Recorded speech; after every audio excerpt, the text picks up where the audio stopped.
ಪ್ರತಿಭಟನೆ ಮಾಡ್ತಕ್ಕಂಥದ್ದು, ಹೋರಾಟ ಮಾಡ್ತಕ್ಕಂಥದ್ದನ್ನ ಶಾಂತಿಯುತವಾಗಿ ಮಾಡಬೇಕು ಅಂತ ಹೇಳಿ ಬ್ರಿಟಿಷರ ದುರಾಡಳಿತ ವಿರುದ್ಧ ಜನರನ್ನ ಎತ್ತಿ ಕಟ್ಟುವಂತ ಕೆಲಸವನ್ನ ಅವತ್ತು ಮಾಡಿದ್ರು. ಅವತ್ತು ಅವಶ್ಯನೂ ಇತ್ತು. ಆದ್ರೆ ನನಗೆ ಆಶ್ಚರ್ಯ ಆದದ್ದು, ನಿನ್ನೆ ಮೊನ್ನೆ ಕರ್ನಾಟಕದಲ್ಲಿ ಮುಖ್ಯಮಂತ್ರಿಗಳು, ಮಂತ್ರಿಗಳು, ಉಪಮುಖ್ಯಮಂತ್ರಿಗಳು ಸ್ವತಃ ಪ್ರತಿಭಟನೆಯಲ್ಲಿ ತೊಡಗಿದ್ದಾರೆ. ಯಾತಕ್ಕಾಗಿ ಅಂದ್ರ 187 ಕೋಟಿ ರೂಪಾಯಿ ವಾಲ್ಮೀಕಿ ನಿಗಮದ ಹಣ ದುರುಪಯೋಗ ಆದದ್ರ ಬಗ್ಗೆ ಕಲ್ಲೇಶ್ ಅಂತಕ್ಕಂಥ ಅಧಿಕಾರಿನ, ಸಮಾಜ ಕಲ್ಯಾಣ ಇಲಾಖೆ ಅಧಿಕಾರಿನ ಸ್ವತಃ ಮುಖ್ಯಮಂತ್ರಿಗಳೇ ಸಸ್ಪೆಂಡ್ ಮಾಡಿದ್ದಾರೆ. ಅವರು ಸಸ್ಪೆಂಡ್ ಮಾಡಿದಂತ ಅಧಿಕಾರಿಯ ಕಂಪ್ಲೇಂಟ್ ಅನ್ನು ನಂಬಿ ಇಡಿ ಅಧಿಕಾರಿಗಳ ವಿರುದ್ಧ ಕರ್ನಾಟಕದ ಮುಖ್ಯಮಂತ್ರಿಗಳು, ಮಂತ್ರಿಗಳು ಪ್ರತಿಭಟನೆಯನ್ನು ಮಾಡ್ತಾ ಇದ್ದಾರೆ. ಸೋಜಗದ ಸಂಗತಿ ಅಂದ್ರೆ ಮುಖ್ಯಮಂತ್ರಿಗಳು ಮತ್ತು ಮಂತ್ರಿಗಳಿಗೆ ಕನಿಷ್ಠ ಜ್ಞಾನ ಆದರೂ ಇರ್ಬೇಕಲ್ಲ. ನಾವು ಸಂವಿಧಾನದತ್ತವಾಗಿ ಪ್ರಮಾಣ ವಚನ ಸ್ವೀಕಾರ ಮಾಡಿದೀವಿ. ಸ್ವೀಕಾರ ಮಾಡಿದ ನಂತರ ಮಂತ್ರಿಗಳಿಗೆ, ಮುಖ್ಯಮಂತ್ರಿಗಳಿಗೆ ಪ್ರತಿಭಟನೆ ಮಾಡುವಂತ ಹಕ್ಕಿರೋದಿಲ್ಲ. ಅದು ಗೊತ್ತಿದ್ದೂ ಕೂಡ ಪ್ರಜ್ಞಾಪೂರ್ವಕವಾಗಿ ಕಾನೂನು ಭಂಗವನ್ನ ಮಾಡಿದ್ದಾರೆ. ಇದನ್ನ ನಾನು ಖಂಡಿಸ್ತೇನೆ. ಯಾಕಂದ್ರೆ ಸ್ವತಃ ಮುಖ್ಯಮಂತ್ರಿಗಳು, ಮಂತ್ರಿಗಳು ಪ್ರತಿಭಟನೆಯಲ್ಲಿ ಭಾಗವಹಿಸುವಂಗಿಲ್ಲ. ಶಾಸಕರು ಮಾಡಬಹುದು, ಕಾರ್ಯಕರ್ತರು ಮಾಡಬಹುದು, ಸಾರ್ವಜನಿಕರು ಮಾಡಬಹುದು. ಆದ್ರೆ ಇವರಿಗೆ ಮಾಡತಕ್ಕಂತ ಅಧಿಕಾರ ಇಲ್ಲ. ಇದು ಸಂವಿಧಾನದ ಆಶಯಕ್ಕೆ ವಿರುದ್ಧವಾಗಿ ನಡೆದಿರ್ತಕ್ಕಂಥದ್ದು.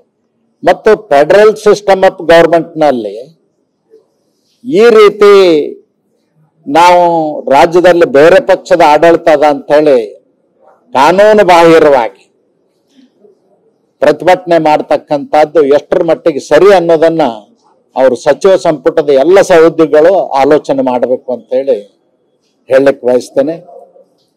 ಇವತ್ತೇನು ಕರ್ನಾಟಕದಲ್ಲಿ ದಲಿತರ ಹಣ ಕಳೆದ ವರ್ಷ ಮತ್ತು ಈ ವರ್ಷದ್ದು 25,000 ಕೋಟಿ ಬೇರೆ ಉದ್ದೇಶಗಳಿಗೆ ಬಳಸ್ಕೊಂಡಿದ್ದಾರೆ.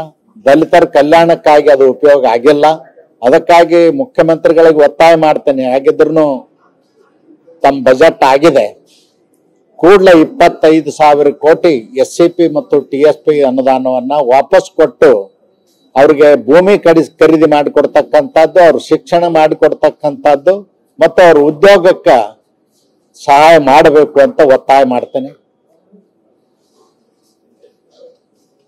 ವಾಲ್ಮೀಕಿ ನಿಗಮದ ಹಗರಣ ಏನದ, ಯಾರು ತಪ್ಪಿತಸ್ಥರಿದ್ದಾರೆ ಅವ್ರ ವಿರುದ್ಧ ಕ್ರಮ ತಗೊಳ್ಬೇಕು ಮತ್ತು 187 ಕೋಟಿನೂ ಹಣವನ್ನ ವಾಪಸ್ ನಿಗಮಕ್ಕೆ ಕೊಡಬೇಕು ಅಂತ ಒತ್ತಾಯ ಮಾಡ್ತೀವಿ. ಸರ್, ನೀವೇ ಕಳೆದ ಬಾರಿ ನೀವೇ ಪತ್ರಾಗೆಲ್ಲ ಓಡಾಡಿ 5,000 ಕೋಟಿ ಚಿಲ್ಲರೆ ತಂದ್ರಿ ದುಡ್ಡು ಬಂದಿಲ್ಲ ಇನ್ನ. ಬಟ್ ನಿನ್ನೆ ಬಜೆಟ್ ಅಲ್ಲಾದ್ರೂ ನಮಗೆ ದುಡ್ಡು ಬರುತ್ತೆ ಬಜೆಟ್ ಅಲ್ಲಿ ಕಾಯ್ತಾ ಇತ್ತು. ಅಲ್ಲ, ಒಂದ ನಿಮಿಷ. ಕಳೆದ ಬಾರಿ ಅನೌನ್ಸ್ ಮಾಡಿ ಸರಿ ಕೊಡ್ತೀವಿ ಅಂತ ಹೇಳ್ತಾರೆ ಅಂತ. ಒಂದೇ ನಿಮಿಷ. ಕಳೆದ ಬಾರಿ ನಮಗೆ 5,300 ಕೋಟಿ ಅಪ್ಪರ್ ಭದ್ರಾಕ್ಕೆ ಅಲೋಕೇಶನ್ ಮಾಡಿದ್ದಾರೆ ಬಜೆಟ್ ನಲ್ಲಿ. ಅದು ಮುಂದುವರಿತದೆ, ಯಾವುದೇ ಸಂಶಯ ಬೇಡ. ಕಳೆದ ವರ್ಷ ಬಜೆಟ್ ನಲ್ಲಿ ಅನುಮೋದನೆ ಮಾಡಿದ್ದನ್ನ ತಿರುಗಿ ಬಜೆಟ್ ನಲ್ಲಿ ಹೊಸದಾಗಿ ಸೇರಿಸತಕ್ಕಂತ ಅವಶ್ಯಕತೆ ಇಲ್ಲ. ಹಣ ಬಿಡುಗಡೆ ಮಾಡ್ತಕ್ಕಂಥದ್ದು ಮಾತ್ರ ಬಾಕಿ ಇದೆ. ಅದಕ್ಕೆ ಕೆಲವೊಂದು ನಿಯಮಾವಳಿಗಳಿದ್ದಾವ ಮತ್ತು ಅದಕ್ಕೆ ಸಪರೇಟ್ ಅಕೌಂಟ್ ಓಪನ್ ಮಾಡ್ಬೇಕಾಗ್ತದೆ. ಸಪರೇಟ್ ಅಕೌಂಟ್ ಓಪನ್ ಮಾಡಿ ತಾಂತ್ರಿಕವಾಗಿ ಎಲ್ಲ ಮಾಹಿತಿಯೊಂದಿಗೆ ಕೇಂದ್ರ ಸರ್ಕಾರಕ್ಕೆ ಕಳಿಸ್ಕೊಡ್ಲಿ.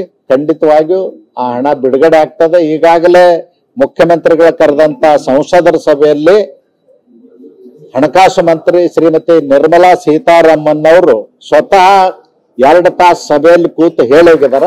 ಅದು ಮುಂದುವರಿತದ, ಬಿಡುಗಡೆ ಮಾಡ್ತಾರೆ.